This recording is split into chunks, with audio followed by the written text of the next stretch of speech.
AVGO stock analysis, AVGO stock predictions for basically Monday next week. So I'm breaking down exactly my play and whatnot regarding Broadcom.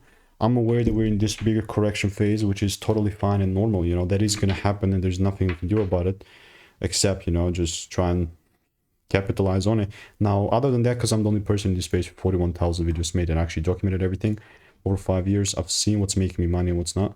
And it's a track record thing as well. I'm looking to just demolish the highs here. Like, all I'm waiting for is a proper small correction. And only then, if I see some sort of a double break, I'm going to look to take it further up. Randomly buying here, man, it's not going to be happening. And I'm just sticking to it, right? Like, obviously you might have your own opinions and whatnot, and that's perfectly fine. But you can see, like, I have so many previous procedures with AVGO. And not only that, like, I began buying this thing and we got this very beautiful long call out right here. When I say right here, this was like when it was 160 bucks at a time.